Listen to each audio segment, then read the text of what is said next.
All right. Welcome, listeners. This is the podcast version of the June 2023 newsletter for Lift School of Music and The Arts Are for All.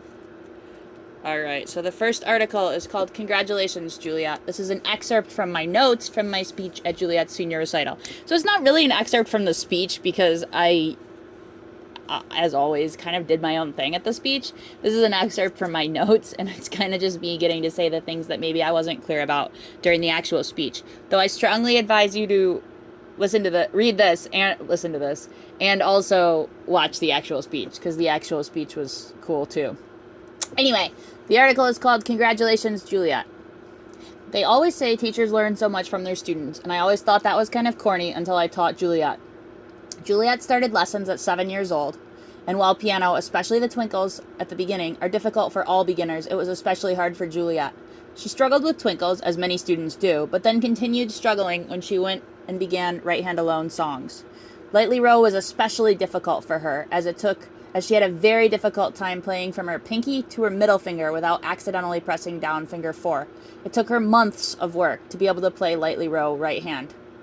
She had many lessons where she would end in frustrated tears, and sometimes I would be almost in tears, or actually in tears, I'm not going to lie, I would wonder why she would stick with something that was so hard for her.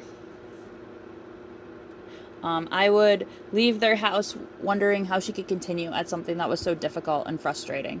Her Nana and Papa were both incredibly dedicated practice partners. She would practice 4 to 6 days a week. Her Papa would copy every single item on her practice sheet onto a checklist, and together they would go through every item, checking it off as they went. I could always tell days she had practiced a lot, which would be 7 days a week. Her Papa would do these incredibly intricate doodles while she played, and weeks she practiced a lot, her practice sheet would be filled with complex doodles. Weeks she practiced less, maybe 3 or 4 times a week, there would be fewer doodles. And she practiced a lot, she practiced hard, and she practiced properly. While she was getting ready for her Book 1 recital, her Nana and Papa told me she can't go more than 1 day without forgetting her piece. And I didn't believe them. And then I saw her 1 day for piano lesson and the next day for camp, or 2 days later for camp. And sure enough, she had forgotten her song. So for getting ready for her Book 1 recital, she had to play each song right hand, left hand, hands together, every single day. That's 18 songs, 5 things a day. That's so much work. But she did it, and she didn't complain, at least not to me. And they kept checking off her practice sheets, and they kept practicing everything she was supposed to. Then something strange happened. Piano stopped being something that was very hard for her. By the time she was in Book 2, she was really starting to find her stride. By Book 3, she was invited to play by audition in a friendship concert in Philadelphia with students from all around the world. I don't think she knew it at the time, but I was so nervous watching her go up on that stage. Closing my eyes as she played, hearing beautiful phrasing and a strong melody, I couldn't tell that she was this kid that had struggled so hard with piano. By now, Juliet easily could have gone into college for piano performance. However, she wants to be a nurse. I think she'll be a fantastic nurse. Juliet taught me that if you want to be good at something and you are willing to struggle and work hard, you can be good. So many of the things now that I do now, obstacle course racing, running, and gymnastics, I struggled with or still struggle with. When I started these things, I thought about Juliet, her determination, her hard work, and her strength. Juliet has empowered me to do so many things, and I know her story will stick with me as I do so much more in my future. I want to deeply thank Juliet for everything she taught me and for a wonderful 10 years of lessons. I know she can do anything she sets her mind to, and I know that her future has unlimited potential. If you've not yet watched Juliet's senior recital, I strongly urge you to do so. You'll hear another version of this speech with more details. I go on more about her personality and stuff that I didn't put in the newsletter. It's fantastic to see how far she came. There's also a little contest. If your student answers a few questions about it, they'll receive a small prize. That part's totally optional, though. The other thing, I just really wanted people to know that if you want your child to be good at piano, or your child wants to be good at piano, no matter how they start out, they can be good. They just really have to practice everything they're supposed to. I mean, Juliet practiced everything on her sheet every single week. Just they'd write it down, she'd check it off, she'd go on to the next thing, or Papa would check it off. They were a fantastic team for many, many years. And eventually she was able to practice on her own too. I didn't write about this in the newsletter article, but he didn't have to practice with her all the way through. I think she was about 12 or 13 when she started practicing on her own with some support. And then this past year, she's actually basically written her own assignments, which is what I try to transition into for students who are finishing lessons, because I want them to be able to learn stuff on their own without me. All right, so for the June-July studio recital, I know this is an incredibly busy time of the year. I know you guys have heard me say hot mess May. I haven't thought of a cool thing to call June yet. Maybe somebody else can have some ideas here. Anyway, that's why there's two options for the June-July studio recital. I consider studio recitals to be one of the very important events to attend. Top 4. So please do your best to attend one of these days. I don't say they're required, but you should consider them required. Two options are June 17th from 3 p.m. to about 6:30 p.m. It might go later, or July 22nd from about 11 a.m. to about 3 p.m. Let me know which day works, and I'll assign you a time slot. You can let me know if earlier or later in the day would work better. I will do my absolute best to accommodate everyone's needs. Many students have already let me know, though, and these time slots are first come, first serve, so register as soon as possible to ensure you're happy with your time slot. I think it's July 22nd. The early time slot is full. The 11 a.m. is full, I believe. So if you let me know now that you need an earlier slot, you'll probably get 11:30 or noon. But yes, each time slot will be about 30 minutes long with 20 minutes of performances. You'll watch performers, including your child, perform on a piano in the recording studio. After, if your child's not completely happy with their performance, they may play again and even again, so that each child leaves with their piece recorded in a way that makes them happy. If you want a recording of your piece, send me an email, and I will email you back a professional quality audio recording of your child playing. I get the recordings about a week, maybe a little later after the event. They're not available right away. He does some editing, makes them sound even better. But it's really important that everybody's going to leave this recital happy and feeling good. That's one of the things I like about this recital. The recitals will be at Mark's Custom Recording in Clarence, New York. The address is 10815 Bodine Road, Clarence, New York. Following the performances, all students will receive a small goodie bag with treats and small toys. We can't have refreshments in the recording studio. I also encourage families to do something after to celebrate their child, such as going out for ice cream or going to see a movie that the performer chooses. Prior to all the recitals, all registered students will receive a brief letter detailing the address, where the entrance is, that's complicated, dress code, and recital etiquette. So just please make sure that you register and make sure that you read the letter when it comes with all the details, because there's some important stuff like don't go in early, don't open the recording studio door when recordings are being done, important things like that. All right, the July through October registration. I am making some changes to my life next year. For example, I may be going back to school in the fall of 2024. This may affect my schedule. If this may not work for you, please let me know, and I can help transition to move you on to another teacher. Please remember to only register for the upcoming term if you're sure you're continuing lessons with me. If you're unsure that you're continuing piano at all, or piano with me, or might be taking a break, please wait and fill out registration once you're sure. That's just one of my pet peeves. I had this happen. A couple of families filled out registration, and they had a scheduling thing, and I moved the schedule all around, and then it was the same term, which is why this is so memorable. It was like 5 years ago. Then both families, totally unrelated to each other, said that they weren't continuing lessons after all. And it was a disappointment, and it was a little frustrating. Anyway, wait until you're sure. When you're sure, please fill it out. The registration is due June 20th. There's a link for the registration. Please let me know if you have any questions or concerns. Late registrations will likely not be accepted. I do have to make a couple small changes to the schedule, and I know that there are a few families too that have let me know that they have issues. Please write that on your registration. Register on time or risk losing your slot. When registration's over, I will give everybody two emails like I always do. This one, the text you received today with the original registration link in the newsletter, and then I will send one more text probably 2 or 3 days before, and that'll be it. So make sure you register or you might lose your slot. Genesee County Fair Talent Show. It is a completely optional event that all students are invited to participate in. Students compete in 4 different age categories: under 7, 7 to 12, 13 to 19, and adult, which is 20 and up, obviously. You can receive small cash prizes. They're not very much. They come out of my pocket. it's more the event that is the fun part. All participants also receive free entry into the Genesee County Fair. Now that's the good part.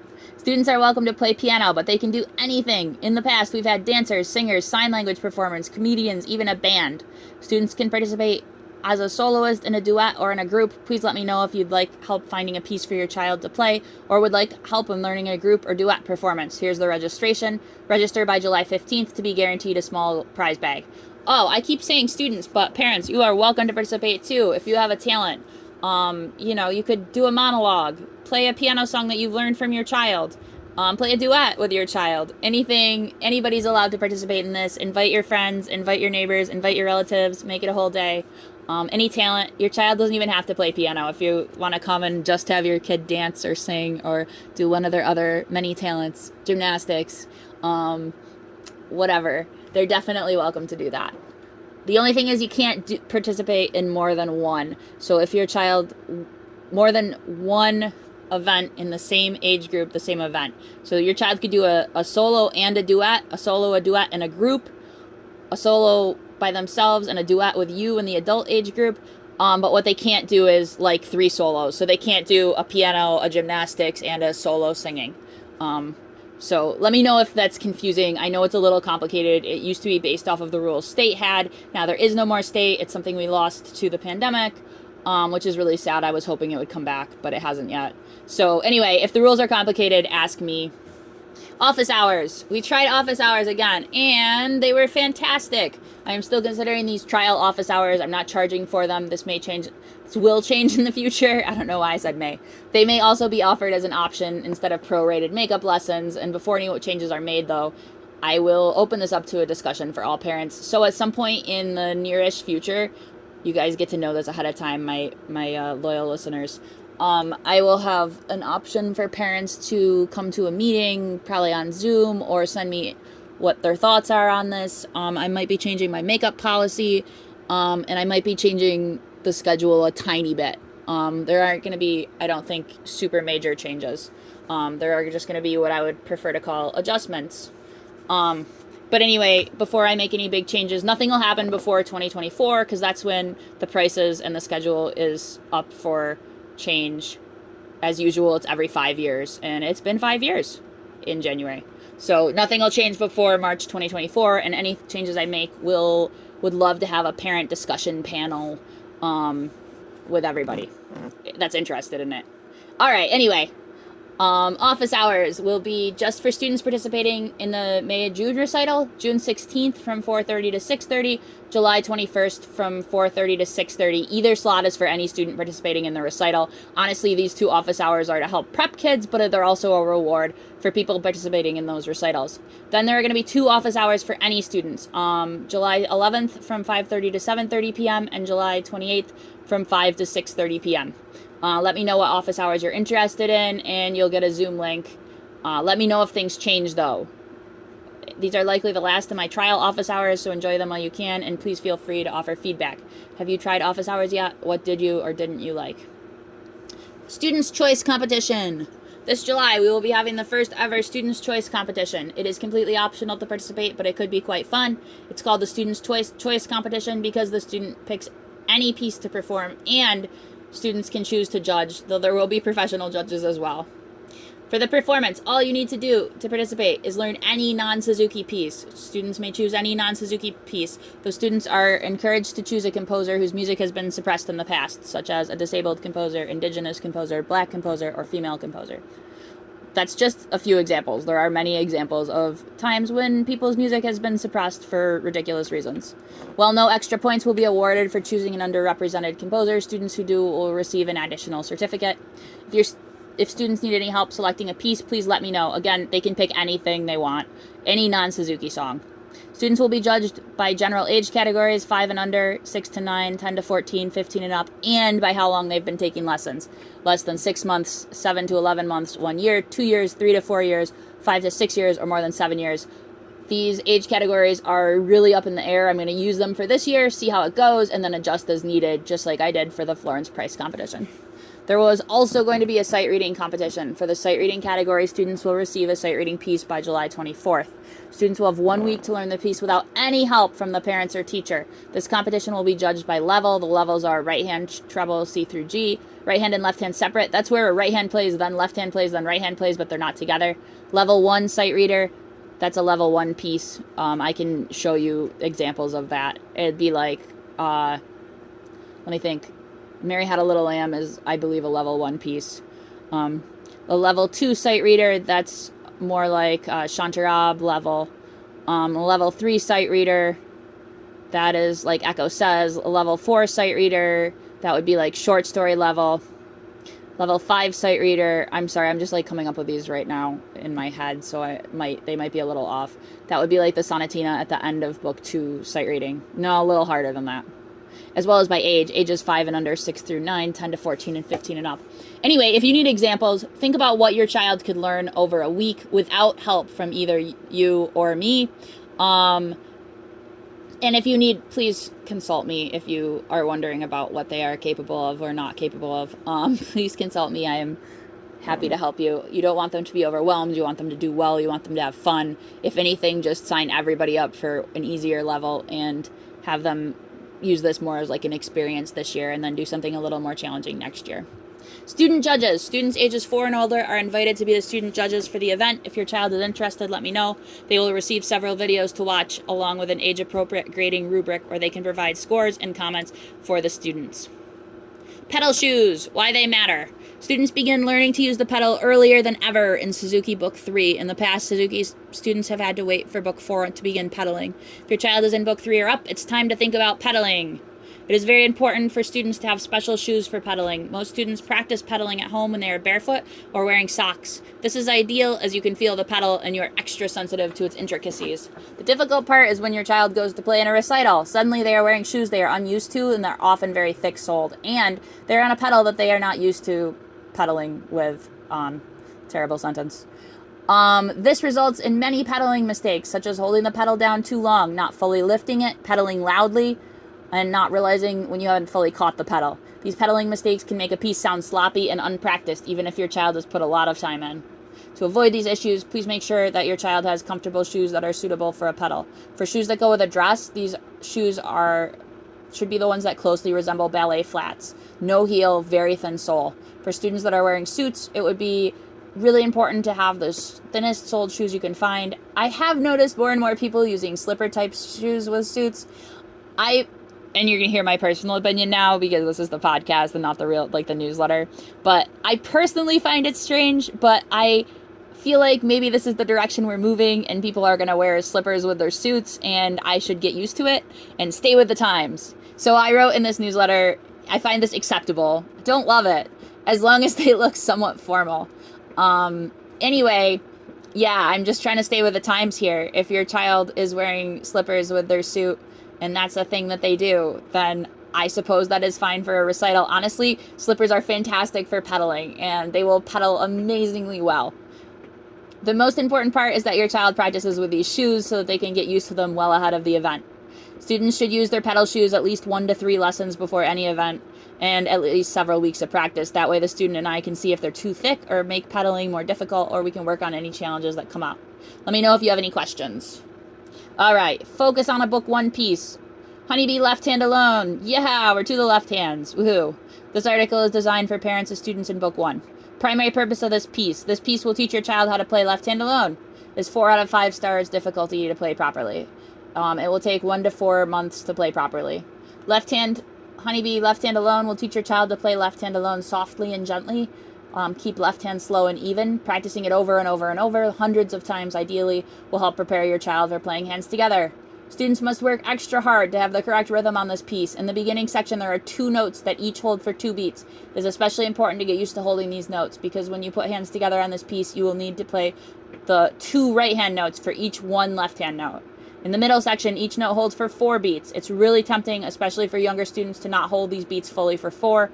This habit will make playing hands together especially hard, as right hand needs to play 4 notes for every long left hand note. It's best to just make sure your child practices this left hand with a proper rhythm, and it will help them avoid mistakes in the future. Focus on a Book 2 piece, Sonatina in G major, Moderato. Reminder, read this section if your child is in Book 2 or the middle end of Book 1.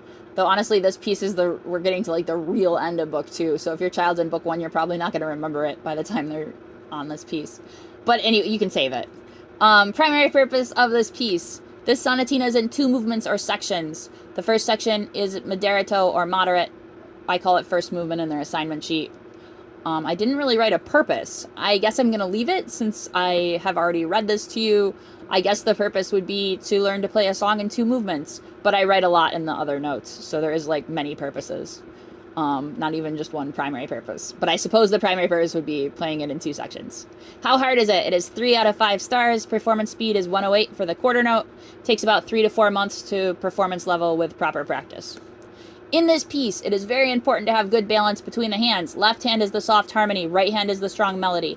Having no balance between the hands can make this piece sound unappealing even if the rest of the piece is correct. The best way to achieve this is by practicing hands alone, extra, especially slowly, to the metronome. I have heard this piece played from non-Suzuki students, not my students, where they played everything really well, except the left hand was really loud, and it does not sound good, and that one fix, that one thing would have pushed it into being a fantastic performance. So it is really important to keep the left hand quiet on this one. As always, it is important that grace notes stay light. It's something that can be tricky. There's a couple grace notes in this song. Fingering is really important in this piece. Play it as written. In measure 25, please use the fingering not in the parentheses. Finger 1, not finger 4. I don't know why I worded it that way, but I did. I'm sticking with it. Phrasing is incredibly important in this piece. There are decrescendos and crescendos written in the piece that must be followed. One way to practice is to record your child playing and have them following along in the music, listening to themselves and seeing where they did well on the dynamics and where they did need work. Right hand scales on section 2 can be quite difficult. Practicing them slowly with the metronome using good phrasing can really help. The ending can be tricky to move your hands to the correct positions on the piano. The best way to drill this is to practice slowly with the metronome. Some students also forget to hold the last note. It holds for 4, but it also has a fermata on it. So I usually tell kids to hold it somewhere between 6 and 8. Learning about sight reading, the background. This article is the first article in a series of articles about sight reading. Could I have said the word article more? Perhaps. Listen to this paragraph, where I probably do. The first article will discuss what sight reading is. Then there will be an article on the advantages of waiting to learn to sight read. Then an article on helping your child prepare to sight read while they're still in book 1. Then one article on how to sight read. One article on the progression of sight reading books I use. Then 1 to 2 articles on how to support your child to learning to sight read. One article on what to look for when you first get a piece that you're going to learn to sight read. And then finally an article on how to best prepare for sight reading contests or auditions.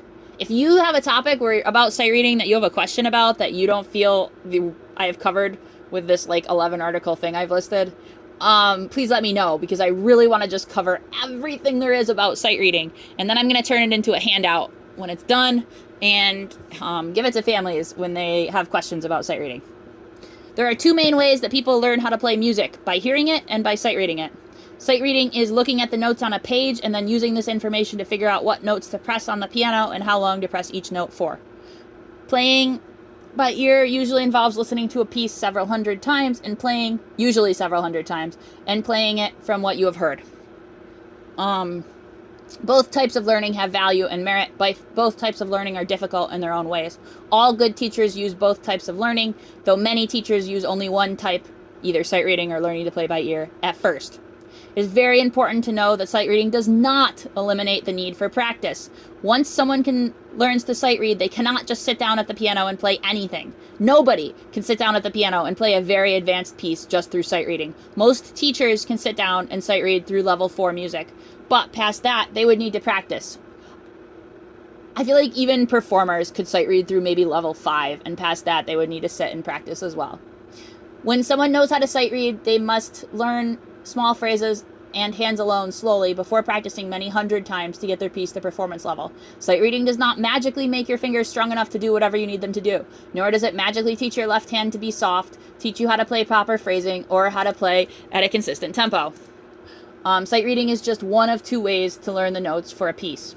Additionally, once you learn to sight read, it is something you must practice consistently. Just like you probably don't remember how to speak the language you took in high school, you will probably forget to learn to sight read if you don't practice at least once every few months, once you're proficient, of course. Many teachers use a system of, quote, sight reading, unquote, by coloring the keys and using colored music. Music that has the notes written in, is colored a specific way, or has the fingers written in, does not count as being sight read. If a student learns a colored system and then goes to perform at a piano without the colored keys, they won't know what to do. Anything that changes the keys, such as labeling them or coloring them, or changes the music, such as labeling or coloring the notes, is not truly learning sight reading. So remember, sight reading is one of 2 ways to learn notes of a piano piece. Neither sight reading nor playing by ear is a magic key that will allow you to sit down and play anything. All of that comes with practice, time, and a lot of dedication. June project, performer Martha Argerich. The optional project for this month is about pianist Martha Argerich. In this project, students will be asked to listen to Martha Argerich perform several pieces and respond to prompts about the pieces. While this is optional, I really hope families will consider at least watching the videos, as you and your child might find them inspiring. And then there's a link. It's due by the end of the month. Students who complete it may receive a special prize.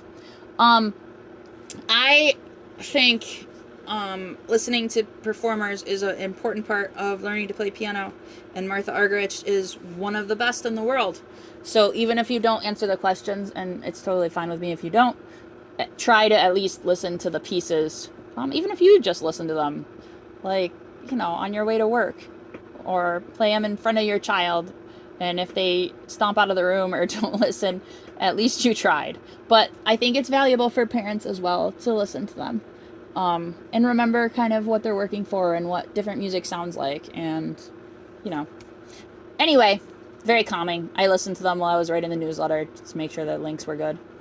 Events and anxiety. Many children struggle with anxiety, whether or not they've been diagnosed or whether they meet the criteria for an anxiety disorder at all. I've noticed that anxiety tends to be especially high for older students during events, though younger students can have anxiety too. I mean, it's not age restrictive. I just have noticed recently that older students have been struggling more. I hope that these tips about events will help you and your child feel more comfortable. Number 1, make sure that your child is confident in their piece. This means that they have practiced their piece many hundreds of times over and over. This will reduce the likelihood that they will make a mistake. While they still might make mistakes, they will be more confident performing if they've practiced their piece hundreds of times. Don't let them tell you that they, quote, know it well enough after only playing it a few times. Good performances require hundreds of repetitions. Remember, if it's a both hands piece, right hand and left hand have to be practiced in a 2-to-1 ratio to both hands. They should also practice it extra slowly, practice it with background noise, and practice it with different conditions, such as recital clothes, practicing when tired, etc. Let me know if your child is anxious so that I can spend extra time with them, helping them feel confident. I might also put them early, though not first, in the program if I have any flexibility. I try to not put anxious kids first, and I try to not put them super late if I have flexibility. Sometimes I don't. Make sure your child fully understands what to expect. Many times it feels easier to under-prepare an anxious child because it feels like this will make them less anxious. However, research shows that this increases their anxiety for the next big event. So, maybe you can kind of get away with it once, but then the next recital, they're going to feel even more uncomfortable. So some students might, and that's just a generalization too, every kid is different. Some students might benefit from a social story about a recital. Other students might like reading the letter about recital protocol themselves. This leads me to number 3. Oh God, it's number 4 now. I got to change that. Sorry, that was really unexpected. This leads me to number 4, which used to be number 3. Number 4, practice with a mock recital. Students should practice with a recital protocol with everything that they need. For example, bowing if they're in a recital that practices a bow, walking up to the piano and getting ready, sitting back down in the audience when they're done, etc. You can invite family members and friends to your mock recital to make it even more realistic. Number 5, practice on the piano they're playing on if this is possible. If this is not possible, and even if it is, have your child practice on many different pianos. And schools and churches often allow students to practice, as well as friends, neighbors, homes, and family members. I have a couple of students who play at schools where they're really strongly encouraged to perform at school. So make sure your child's music teacher knows they play piano, and you can even send a note in saying, "Hi, my child's prepping for a recital. Is there any way they can perform their piece?" If your child needs help finding it, the spot on the piano, you can send a picture of their music. Or you can say, my child starts with pinky on G. Sometimes they need help. music teachers at school are usually really great about this kind of thing. Anyway, number 6, make sure your child has a plan what to do if they make a mistake. Keep going if they can, or start over. Start from the beginning, start a section over if needed. Make sure your child understands that mistakes are no big deal. Some students, especially older ones, might enjoy reading the article from the previous newsletter on mistakes, where I write about the different types of recital mistakes. Help your child feel comfortable asking any questions about the event they might have. Try to take all their questions seriously. Sometimes kids and adults with anxiety can have some pretty obscure, seemingly irrational concerns. Telling them that it's irrational to worry that they might forget to breathe or have hiccups while they're playing isn't helpful. Just try to take their questions seriously and answer them as if it was something a concern you had. Treat them how you would want to be treated if you had concerns. If your child has a therapist, have them discuss the recital with their therapist if needed. Feel free to loop me in. I've heard some really cool things secondhand, thirdhand from kids therapists. And if I know what their plan is, then I can kind of help them further their plan. Work on belly breaths and calming exercises that your child can use while they're waiting to play. Actually, fun fact about me, I only learned how to actually properly do belly breaths this year. Somehow made it 33 years of my life without knowing how to do them properly. And I always wondered why they were kind of uncomfortable and why they didn't actually help. I learned how to do them, and they're great when you do them properly. Feel free to laugh at me. Number 10, try to avoid letting a child skip a recital or even missing recitals due to other events. It's so easy for children to forget how to perform, and then when they come back to performing, it makes it that much harder. Unfortunately, during the pandemic, a couple of older students really had a hard time getting back to performing, and we had to, really figure that out together. We were able to, but it was a thing. So if you miss an event, try to make it up. Find a time your child can perform another time, because if they miss too many, they will forget how to perform and how to be successful with performing. If your child is anxious about performing, you should work to have them do extra events, not fewer events. There's many performance opportunities in this studio, but you're welcome to make your own as well. One mom of a child with anxiety had her children perform on the porch one summer, like multiple times during the summer for the neighbors and just people walking by.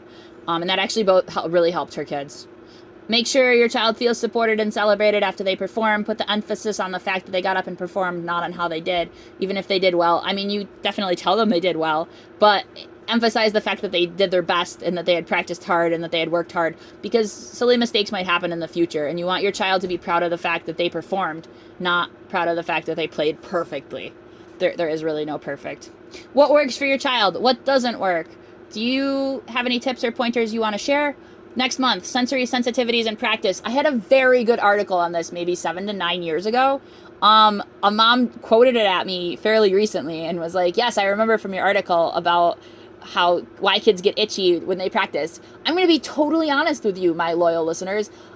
I don't totally remember all the things I wrote, and I'm worried if I try to rewrite it, it's not going to be as good. So if anybody has that newsletter, if there's any chance you might have kept that newsletter, please check for me. It was about the content was like about kids being itchy while they were practicing, kids getting distracted by how their clothes feel while they're practicing and why that happens. Please let me know if you have it. It was accidentally erased when I had this computer issue. Well, my mom had a computer issue and all my old stuff got erased. Is there an article that you want to see related to neurodivergence, ADHD, anxiety, PDA, autism? Please let me know. Schedule reminder. Please check the schedule below. Oh, look, I have the July through October dates.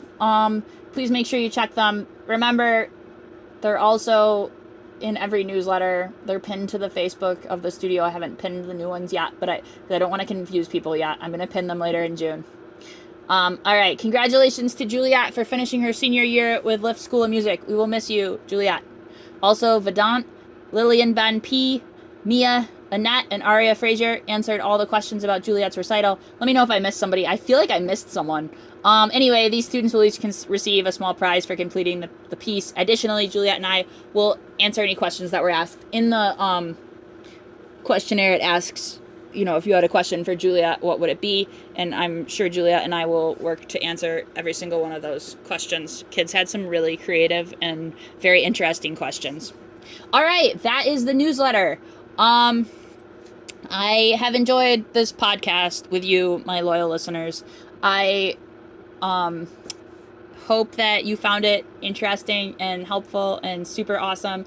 And please don't forget to register if you are continuing lessons with me. Goodbye.